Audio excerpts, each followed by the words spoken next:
नमस्कार दोस्तों, टीचर भी यूट्यूब चैनल में आपका एक बार फिर से स्वागत है। आपने इस चैनल को सब्सक्राइब नहीं किए हैं तो लाल रंग का बटन दबाकर चैनल को सब्सक्राइब कर ले और बगल के घंटा बजा दें ताकि इस चैनल पर जो वीडियो अपलोड हो वह सबसे पहले आप तक पहुंचे। हाँ दोस्तों, लाइक करना नहीं भूलेंगे क्योंकि आपके लाइक करने से ही हमारे मेहनत का फल मिलता है। तो आइए जानते हैं नियोजित शिक्षकों के बारे में क्या खबर आ रही है। समग्र शिक्षा अभियान का बजट 16,000 करोड़ का। राज्य में समग्र शिक्षा अभियान के बजट का आकार तकरीबन 16,000 करोड़ रुपए का होगा। इसे मंजूरी के लिए केंद्रीय मानव संसाधन विकास मंत्रालय के प्रोजेक्ट अप्रूवल बोर्ड के समक्ष रखा जाएगा। केंद्रीय मानव संसाधन विकास मंत्रालय के प्रोजेक्ट अप्रूवल बोर्ड की बैठक 12 जून को है। यह बैठक दिल्ली में है। केंद्रीय मानव संसाधन विकास मंत्रालय के प्रोजेक्ट अप्रूवल बोर्ड की परीक्षा पहले 4 जून को ही तय थी, लेकिन जिस भवन में मानव संसाधन विकास मंत्रालय है उसी भवन के एक दूसरे मंत्रालय में एक कर्मचारी के कोरोना पॉजिटिव निकलने की वजह से बैठक स्थगित हो गई है। पिछले साल की तुलना में राज्य के समग्र शिक्षा अभियान के बजट का आकार बढ़ा है। बजट में कई नई योजनाओं को जगह दी गई है। शिक्षा पर कोरोना का कहर। कोरोना वायरस के संक्रमण रोकने के लेकर लॉकडाउन है। चूंकि इस लॉकडाउन में काफ़ी रियायतें दी गई है, लेकिन इसे अनलॉक 1 का नाम दिया गया है।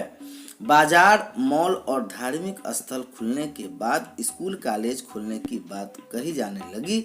इसका सीधा असर शैक्षणिक संस्थानों पर भी पड़ा। लॉकडाउन इसका सबसे अधिक असर शैक्षणिक संस्थानों पर ही पड़ा। 10वीं और 12वीं कक्षा के विद्यार्थी परीक्षा के बीच छूट गए। स्कूल, कॉलेज एवं विश्वविद्यालय के दरवाजे बंद होने से शैक्षणिक सत्र प्रभावित हुआ। इस बीच देश में अधिकांश स्कूलों ने ऑनलाइन क्लासेस शुरू कर दी है। हालांकि स्कूल न खुलने से स्टूडेंटों के स्टडी का पारंपरिक माहौल नहीं मिल पा रहा है। ऐसे में पेरेंट्स चिंता बढ़ने लगी है। वही केंद्रीय मानव संसाधन विकास मंत्रालय रमेश निशंक पोखरियाल सभी कायांशों को विराम देते हुए ऐलान किया है कि कोरोना संक्रमण के दौरान हम स्कूल कॉलेज को खोलने का रिस्क नहीं ले सकते हैं। इसलिए हालात को देखते हुए जुलाई के बाद ही इस दिशा में कोई फैसला लिया जाएगा। साथ ही उन्होंने उम्मीद भी जताई है कि संभवतः 15 अगस्त के बाद स्कूल और कॉलेज नियमित तौर पर खुल सकेंगे। वास्तव में जब देश में कोरोना संक्रमित ग्राफिक बढ़ने लगा है तेजी से, तो अभिभावकों का अपने बच्चों को लेकर चिंतित होना स्वाभाविक है। इस हालात में शैक्षणिक संस्थान खोलना जाए या नहीं, इसको लेकर सोशल मीडिया मंच पर समाज 2 भागों में बंट गया है। सोशल मीडिया तो बाकायदा इस बारे में अभियान भी चला पड़ा है। जिसके बच्चे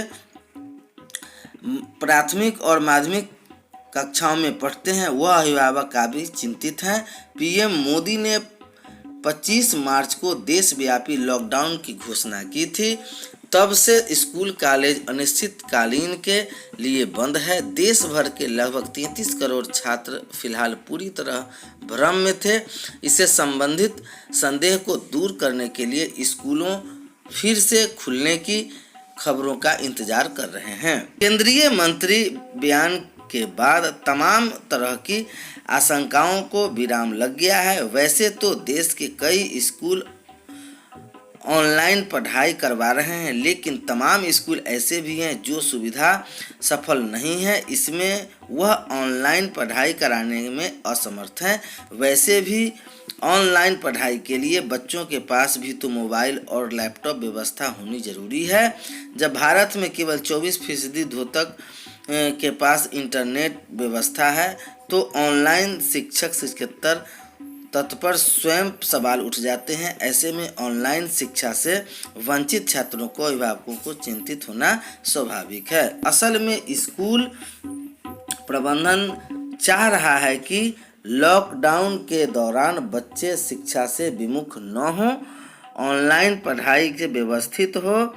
ऐसी स्थिति में लॉकडाउन में जब स्कूल खुलना खतरे से खाली नहीं है, ऐसे में ऑनलाइन क्लास ही बड़ा और मीडिया रिपोर्ट के मुताबिक ऐसी संभावना व्यक्त की जा रही है जहां की कोरोना असर आगामी कुछ महीनों तक रहने वाला है। ऐसे में जब तक सुनिश्चित नहीं हो जाता है कि संक्रमण का प्रसार रुक गया है, तब तक छोटे बच्चों को घर से बाहर भेजना खतरे से खाली नहीं होगा। सवाल यह भी है कि उसकी पढ़ाई का क्या होगा, तो इसका सीधा जवाब है कि देश के भविष्य को सही सलामत रखना सबसे बड़ी प्राथमिकता है। जहां तक बात पाठ्यक्रम के पूरी होने की है, तो उसको इस तरह के नए सिरे से निर्धारित किया जाए जिससे कि कुछ हिस्सा अगले वर्ष में जोड़ा जा सके। लेकिन अगस्त भी यदि सत्र शुरू नहीं हो सका तब पाठ्यक्रम पूरा करना संभव नहीं होगा। जहां तक बात शून्य वर्ष मानकर प्राथमिक और माध्यमिक स्तर के विद्यार्थियों को बिना परीक्षा अगली कक्षा में प्रोन्नत कर देने के लिए आपातकालीन व्यवस्था ऐसा करना होगा। नहीं होने से काफ़ी खर्च बढ़ भी जाएंगे। सरकार समन्वय स्थापित करते हुए दोनों पक्षों के आर्थिक हित सुरक्षित रखने संबंधी प्रबंध करना चाहिए। असल में अर्थव्यवस्था के साथ ही देश के शैक्षणिक कैलेंडर भी बड़ा महत्व है, क्योंकि भविष्य पूरा नियोजन शिक्षा संस्थानों से निकले युवाओं पर ही निर्भर है। मीडिया रिपोर्ट के अनुसार मानव संसाधन विकास मंत्रालय फिलहाल स्कूलों को खोलने की जल्दी में कतई नहीं है।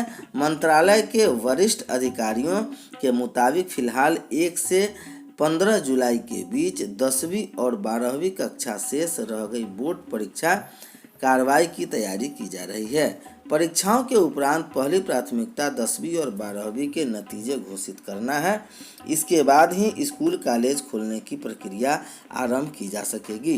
केंद्रीय मानव संसाधन विकास मंत्री ने 15 अगस्त के बाद तारीख बताकर अनिश्चितता को फिलहाल दूर कर दी है, लेकिन सत्र जब भी शुरू हो तब आगे की व्यवस्था सुचारू रूप से चल सके, इस बात भी ध्यान देने की जरूरत है।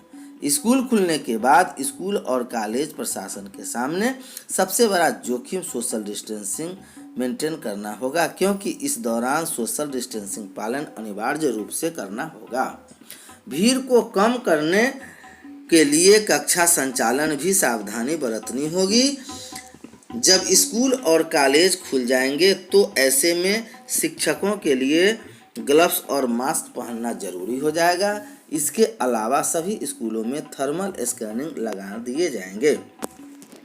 साथ ही सभी कक्षाओं में सीसीटीवी कैमरे से इस बात की निगरानी रखी जाएगी कि स्कूलों में सोशल डिस्टेंसिंग का पालन हो रहा है या नहीं।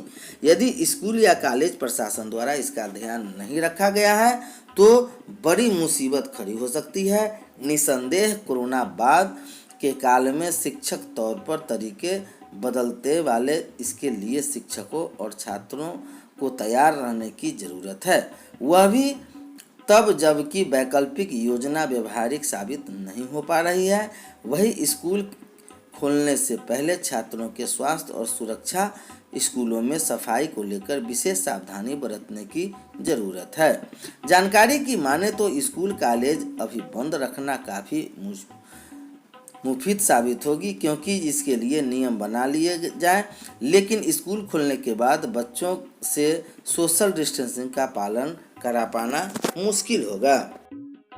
डिजिटल इंडिया का दौर शुरू, ऑनलाइन जारी रखे अध्ययन। वैश्विक महामारी के इस दौर में खुद को सुरक्षित रखना ही स्वयं की सबसे बड़ी जिम्मेदारी है। हमें इस विषम परिस्थिति में भी बुलंद हौसले के साथ आगे बढ़ना चाहिए। खुद को घरों के अंदर रखते हुए क्रमशः अपनी राह पर अग्रसर होना चाहिए। खासकर देश के उन भविष्यों को जो अपने विद्यालय जीवन से आगे निकलकर महाविद्यालय जीवन में प्रवेश कर लिए।